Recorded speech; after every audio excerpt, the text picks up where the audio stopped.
So, everyone, thanks for joining us. This is Yield Talks on the Edge podcast. I'm DeFi Dad here with Nomadic. Every Friday, we host a live space to review new and interesting DeFi, to spotlight what we believe is an on-chain opportunity more of you should know about. So today we're joined by Ethena Labs Head of Research, Conor Ryder, and InfiniFi Labs founder, Rob Montgomery. Some of the context leading to this interview or conversation is Ethena and InfiniFi have a very symbiotic relationship where Ethena yields, I believe, underpin a little over 50% of InfiniFi yield.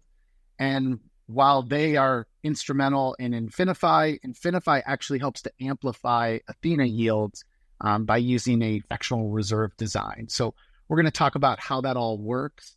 But I also, too, just want to get into the details around like the state of Ethena. There's been quite a few major updates lately. We're all looking forward to this like Converge L2, and I really just want to learn more about that today. I'm pretty behind on that. And then there also was an announcement about the first pure play stablecoin treasury company listed on the NASDAQ called StablecoinX. There's a huge tie-in here to Ethena, so we'll talk about that as well. But why don't we start, Conor, with just more on the state of Ethena? I guess like whatever you think is pertinent to know in 2025. There's so much that you guys have shipped over the years, but you know, you are, I don't know, depending on the metric, like you're always a top 10 DeFi protocol. So yeah, tell us what's the latest. Yeah, I appreciate the kind words. So I guess 2025 has got off to a pretty good start, I guess. I guess the year started with a roadmap piece from Guy, our founder, called Convergence. There he laid out 3 different verticals we'd be attacking in 2025. Obviously, in 2024, Ethena had a lot of success in DeFi. Towards the back end of 2024, then as well, we started targeting CeFi a bit more with integrations on exchanges like Bybit. And then 2025, you're starting to see Ethena move a bit more into the TradFi space as well, and that obviously happened this week as well with StablecoinX. But yeah, it flash forward a month or two into 2025, and there was a rocky month or two. I think it started around the Bybit hack. That was an interesting one for Ethena specifically because we saw the benefits of off-exchange custody play out in real time. Yet a lot of people, that was one of the first questions a lot of people had when Ethena first launched was how would Ethena survive an exchange hack? Luckily, kind of everything worked out well with Bybit in that scenario, and we were able to move positions off Bybit via Copper to different other exchanges, and we were kind of able to prove out in real time how that solution managed in a situation like that, which is great. And we think kind of a lot of people came out of that situation with a lot of trust in Ethena, which is good.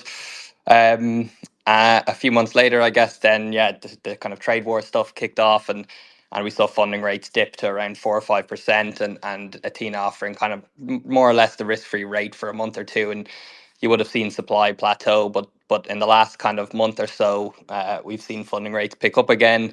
That kind of powers the Ethena machine, let's say. And I guess, we kind of spent the year and more than the last year really laying the foundations to kind of reap the rewards when funding does kind of pick up to double digits. You look around DeFi now and you have things like the Aave and Pendle integrations with people looping Ethena PTs there.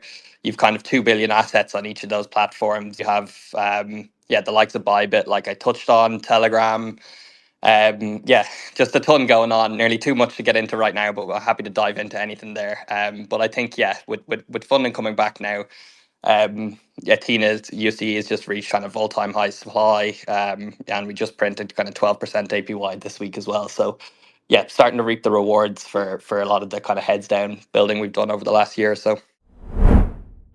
REDSTONE is building the Oracle backbone to unlock real-world finance on-chain and next-gen DeFi. With modular gas-efficient feeds across over 110 chains, trusted by 170 clients, supporting over 1,300 assets, from value-accruing stablecoins, liquid staking and restaking tokens, to treasuries, private credit, and commodity tokens, REDSTONE delivers accurate real-time data where it matters most. The biggest platforms and protocols in DeFi today choose REDSTONE oracles, such as Ethena, Securitize, BlackRock Biddle, Pendle, Spark, and Maple Finance. If you're building the future of finance on-chain, you need REDSTONE's leading modular blockchain oracle layer. To learn more, go to redstone.finance, and thanks to REDSTONE for supporting us here at the Edge Podcast and Edge Newsletter.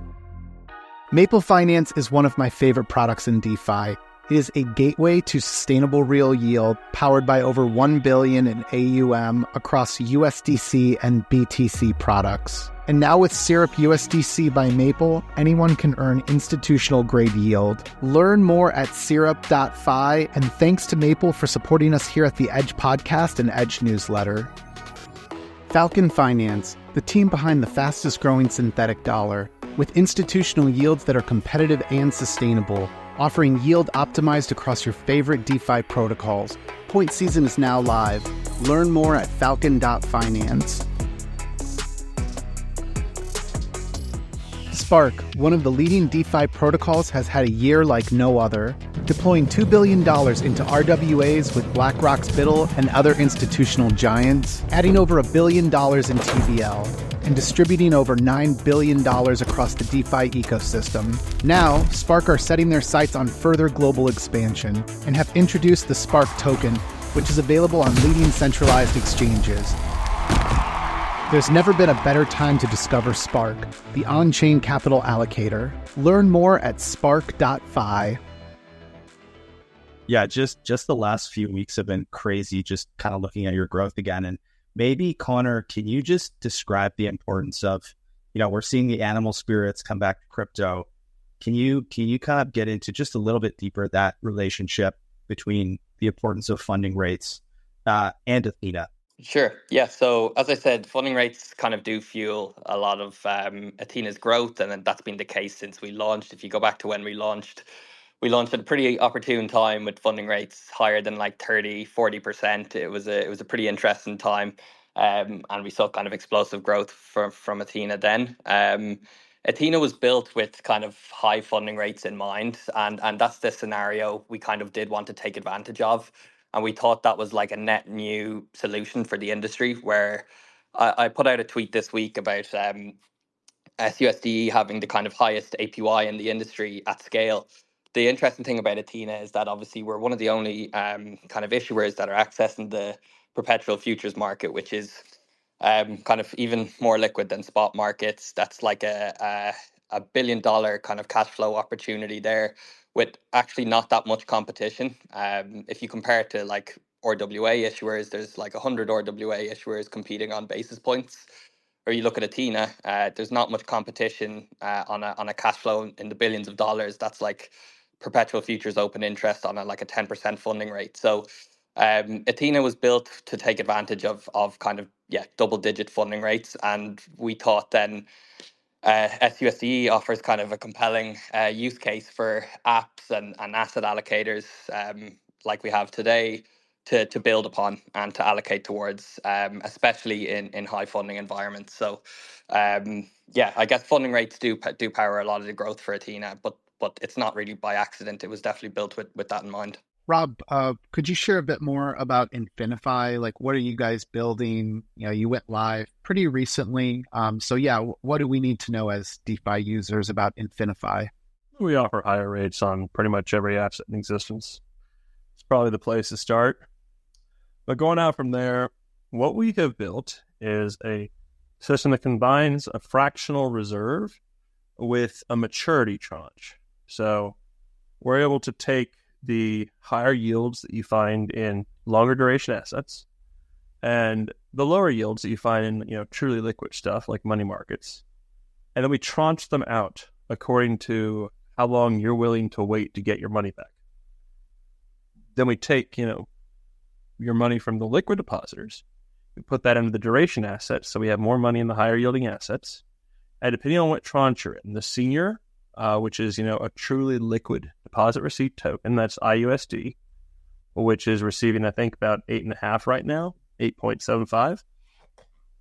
Or if you're one of the juniors, where you can choose how long you want to wait to get your money back, And in there, you're making between 13.5 to 15.5. And you just sit there and earn yield.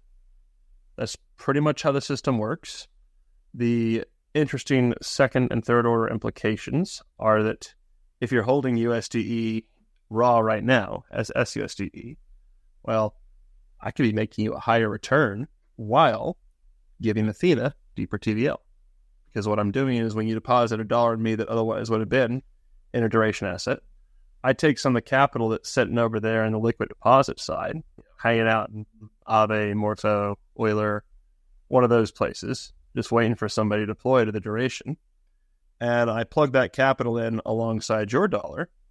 So $1 that otherwise would have just been an sUSD is now dragging along 30 to 75 cents of additional capital into Ethena, increasing their TVL, and giving anyone who's, proxying their deposits through InfiniFi into Ethena a higher rate of return. So, Rob, actually, something you and I were talking about offline is with your system and the way you're working with Ethena, there's like a little bit of a lag on the yields. And maybe I'll get you to explain that, because still a lot of what's underpinning the IUSD is Ethena PTs that were kind of locked in at a lower yield. But maybe explain what's about to happen with this relationship probably in the next few weeks. Yeah. So we're sitting here and we've got, I think we're the 11th largest holder of PT sUSDe currently for the maturity that ends this month. We might be higher now that people are moving over. We're up there in the top 20 for PT USDe as well. And we even have about $10 million of PT eUSDe, so ethereal in the mix. And all of these are coming mature in the next 3 weeks.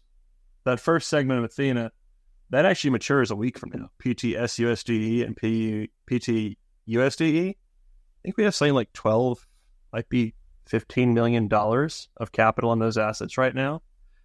And we acquired those PTs earlier in this summer when the funding rate was sitting at 3-4%, and the PTs were performing between 6 to 8%. So right now our yields are still based on those. And you're saying, that's crazy. How the hell are you getting 13 to 15 out of that? But no, that's how InfiniFi works. We offer higher yields on everything. And once we roll over those positions, we're going to be deploying most of that capital back out into other Ethena PTs, since it's already in USDe and sUSDe base assets. Now, if you go look at what Ethena is doing right now on Pendle, it's, I believe it's between 10 and 12% on the new PT USDe and PT sUSDe. Yeah, sUSDe is at 11.2, and USDe is at 12. So that's going to be a considerably larger rate of return that those new assets are going to be doing, which means that the rates that people who hold siUSD and LIUSD, the junior tranche, those rates are going to jump pretty aggressively here in the next week or two. Hey, Rob, could you break down just some of the detail that happens to amplify these yields? Like when you say InfiniFi offers a better yield, let's say, than someone who is going to go direct to like a Pendle and buy a PT sUSDe, maybe just try to dumb that down for us. This goes to the heart of like what you guys do with InfiniFi, and I think like why protocols like Ethena obviously benefit from it. And then also I think what plays into this is like there's a convenience to this PT expiry. Like normally if I go and I buy a PT token direct, the problem is I got to come back later to redeem it for whatever I deposited, something like sUSDe. But really some of us just want to like sit in something more passive and continue to earn really competitive Pendle yields through those PTs. So anyways, just whatever you can talk us through, really try to dumb it down for us. Yeah, so the basic function of InfiniFi, for those of you who don't know us, the best way to describe it is what we're doing is we have two different classes of depositors. We have depositors who ordinarily would be hanging out in money markets like Aave or Morpho or Euler, who are, used to making between 4 to 6% APR. And then we have our duration depositors. And those are guys who ordinarily would be sitting in, sUSDe and are totally cool with the 1 week cooldown, or they're sitting in PTs and are totally happy to hold to maturity or go out and run leverage loops. If they need liquidity, they'll accept, the mark-to-market those entail. And so what that means is that we have these two different groups who both have expectations of different returns, and we can take some of the money from the liquid depositors that would otherwise just be sitting in a money market earning, say 4%, and we can deploy it into these higher yielding PT assets like Ethena and, like raw Ethena as well. Since it's further out the yield curve, since it has a duration associated with it, and since it has some operational cost, like, there's slippage, well, those assets, they earn a higher rate of return typically. And since we now have more money in a higher yielding asset, our total return is now a higher number, bigger than if we just put the liquid in the liquid assets and the locked capital in the locked assets. And so now we can apply this tranching concept where we're giving the people in the liquid side, we're paying them a premium for providing this capital, but we're not paying them the full premium that their capital is actually earning. We're taking some of that extra money that their money is earning and we're giving it to the duration guys so that they're getting paid a premium for being in the junior tranche and providing us information about what assets to acquire.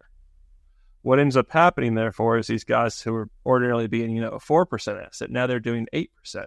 Their money, if they got everything their money was earning, they'd be earning 9%, but they're not really upset because they're still making more than they otherwise would. And they've got these guys in the junior tranche who are taking on the risk that some of these assets might have associated with them. Though, honestly, Pendle and Athena are pretty safe.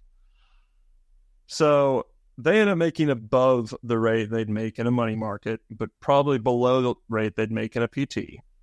And then the guys who would ordinarily be in the PT, they're making above the rate they would ordinarily make in the PT. And to speak to the benefit you're talking about, they're getting an auto rollover on their PT positions. Since we're handling the operational side, you don't have to worry about swapping from USDe back to USDC and then swapping into a new PT. You don't have to worry about the slippage that you're going to get. You don't have to worry about setting up custom cow swap orders to get the best possible pricing.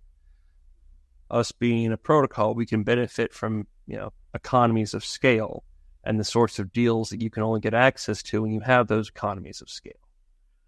And so what that means is that as somebody who would otherwise be going out and buying PTs, instead of going out and directly buying the PTs, you should come and you should deposit that money into our locked tranche. You should deposit for either anywhere between 1 week or all the way up to 13 weeks. And however long you want, you just hang out in that tranche forever. When you say, I want my money back, you start your withdrawal process and then you wait whatever that duration was to get your money back. What that means, ordinarily, you'd have to come back every, 8 weeks. Is it 3 months that a PT typically runs? If you come back every so often and, swap out and remember to do that and do that across your entire portfolio, which is constantly rolling over. It's a headache, it costs gas. It's annoying. You might screw it up and take massive slippage and wipe out all your gains. I know I've done that before.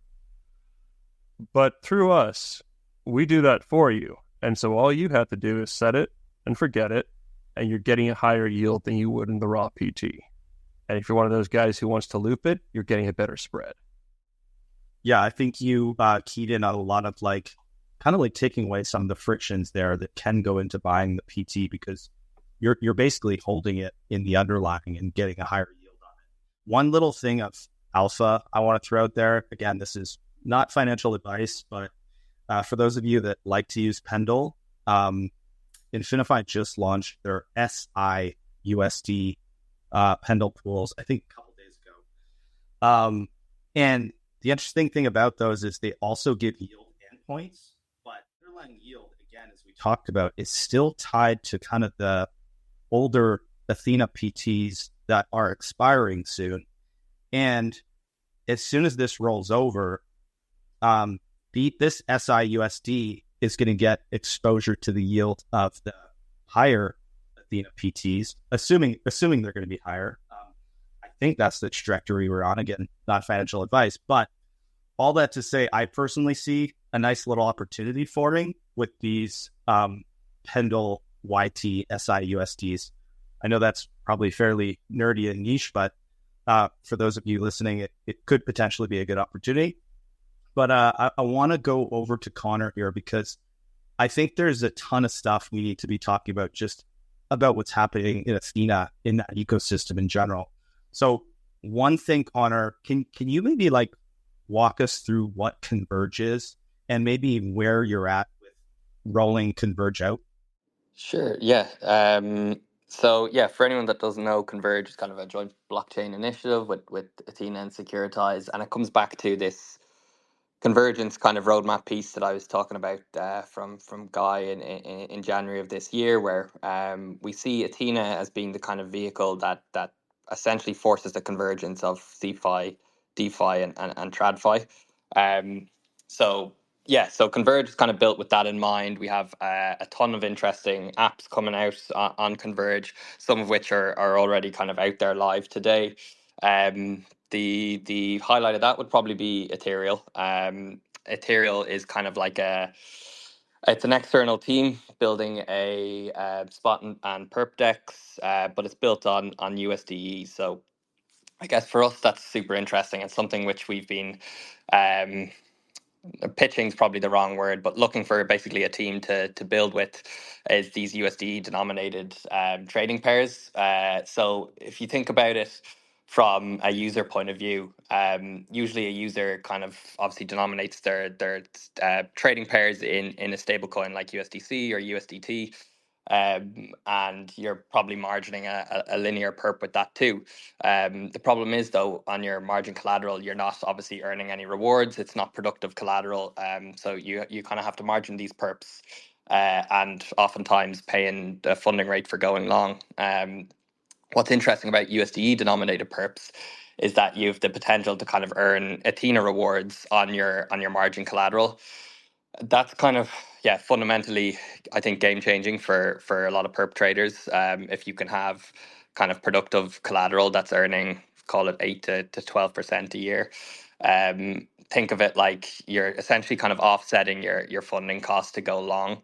So Athena essentially kind of making it cheaper for degenerate long plays to on perps, which we know is kind of like a huge use case in crypto today. So personally, and I know for the team ourselves, we're kind of super excited about that use case.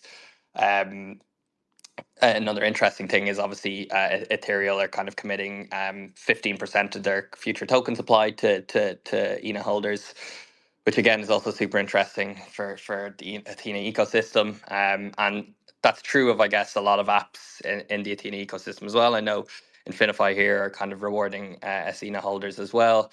We've got different protocols. We've got a new one just launched, Strata, that's kind of tranching yield into senior and junior tranches. They're also returning kind of a portion of their supply or future supply to Athena holders.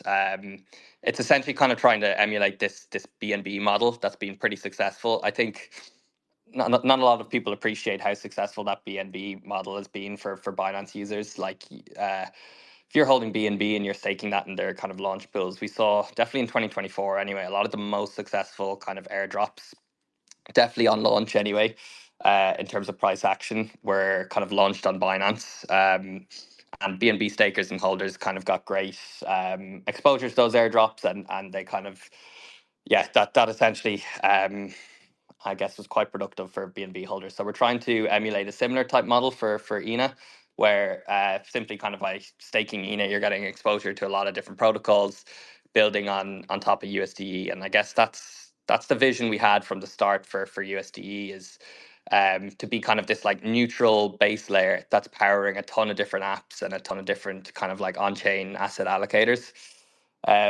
Like, yeah, we're pretty neutral as to who builds what. We just kind of want to focus on providing, I guess, the best and the highest APY at the largest scale. which we feel like we're doing obviously a pretty good job at now at kind of 12% APY at nearly 7 billion of supply. So this is kind of what we had envisioned for USDe. I do think it's kind of like an example of kind of growing the pie for everyone here. So you started with USDe, and we've got this like programmatic trade. It's a delta neutral trade that is like automated for folks, and so that's been extremely popular. You built up a lot of capital in that trade, or in that like automated trade, however you want to package that.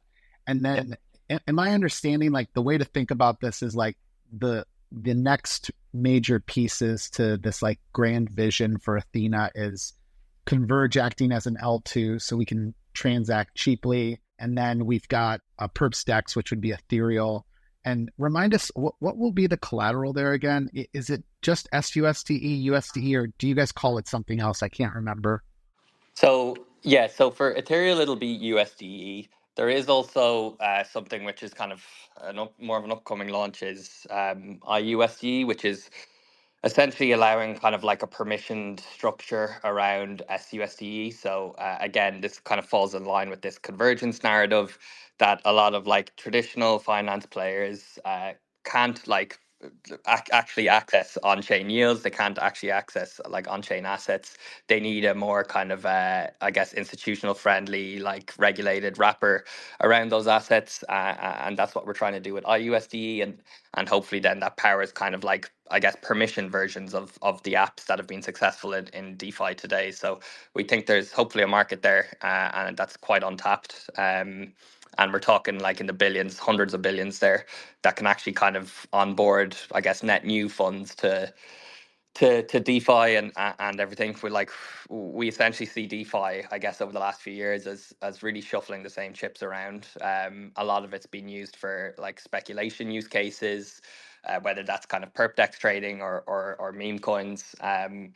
I think the next kind of onboarding of net new capital really since the ETFs will be permission finance. And I know that's a controversial topic, but I think we need to kind of build some infrastructure there that looks attractive to kind of traditional finance players to come in and actually get involved on chain. Securitize plays some role in all of this. Can you talk about the partnership there? What's the role that they play?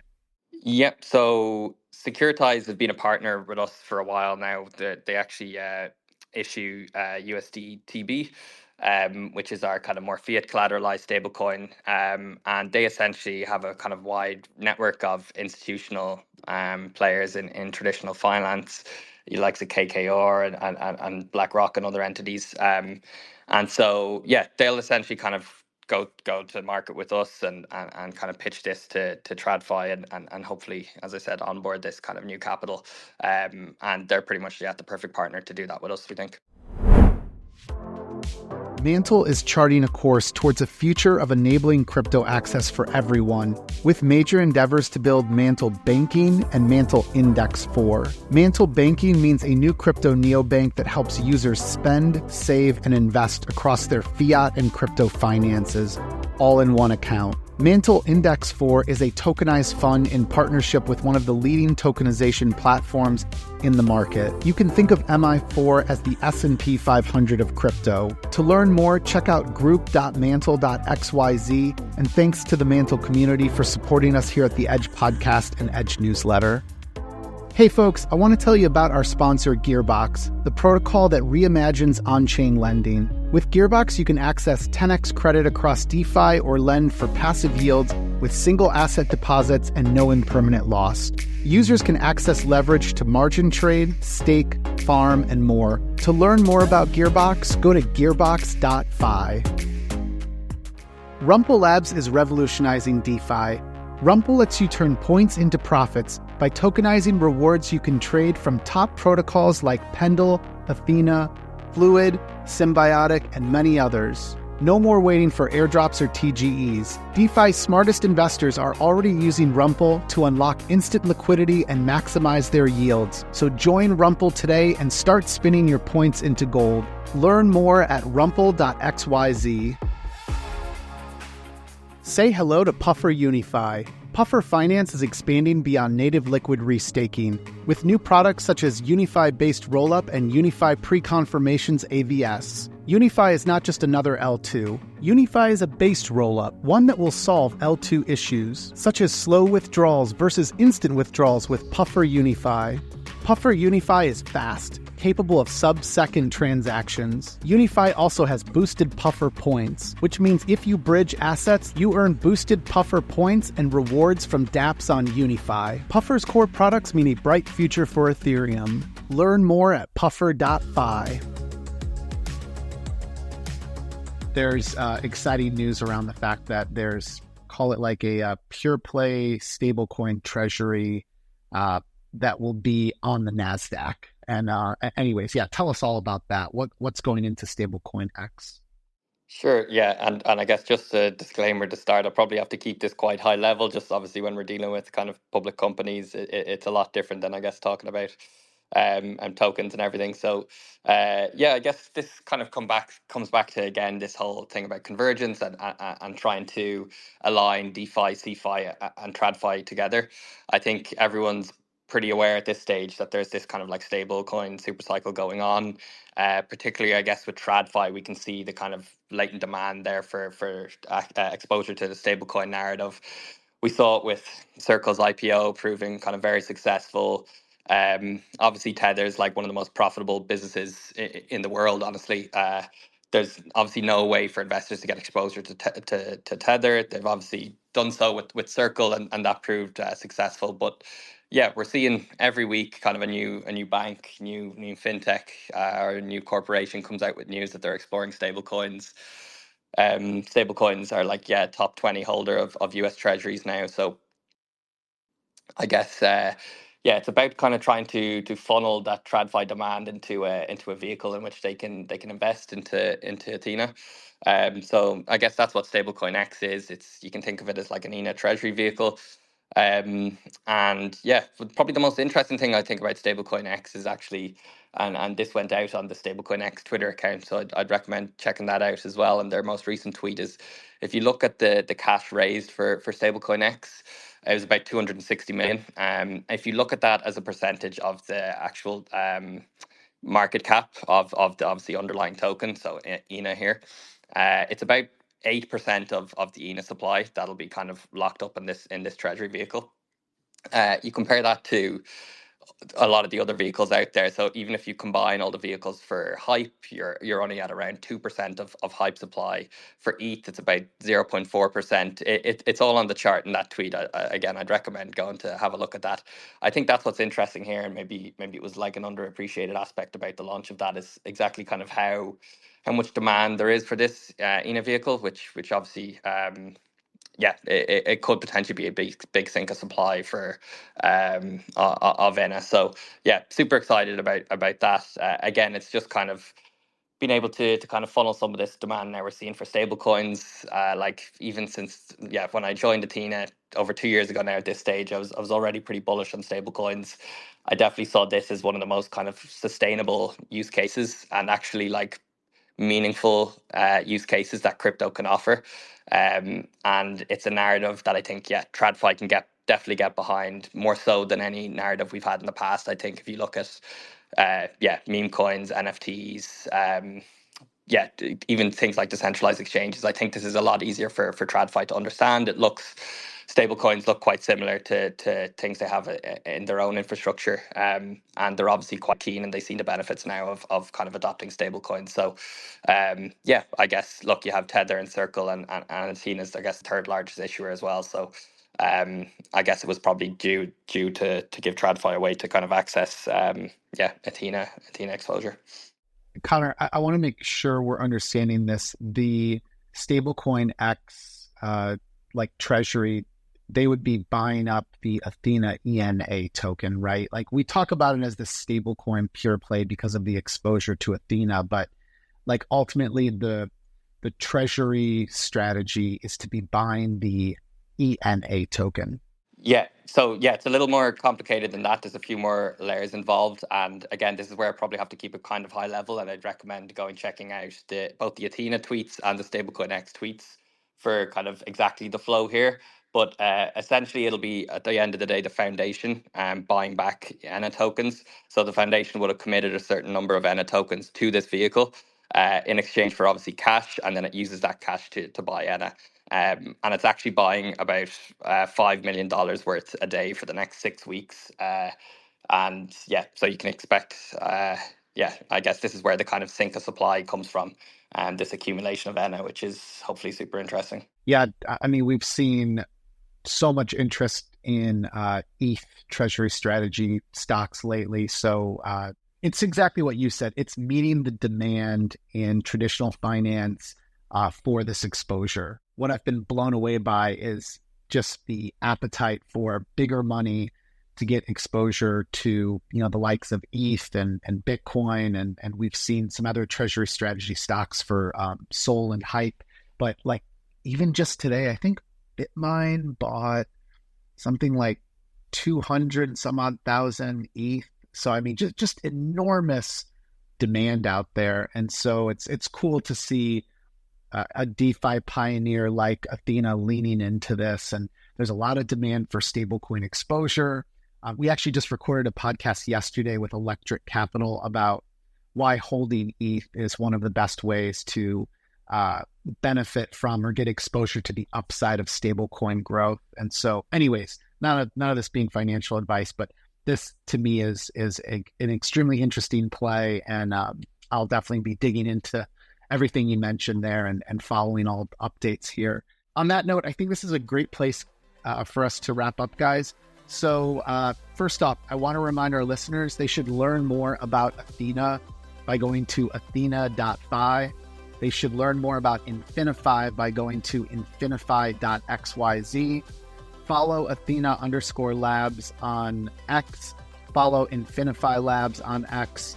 Follow Conor's account at Conor Ryder, and we'll put the exact handle into our show notes.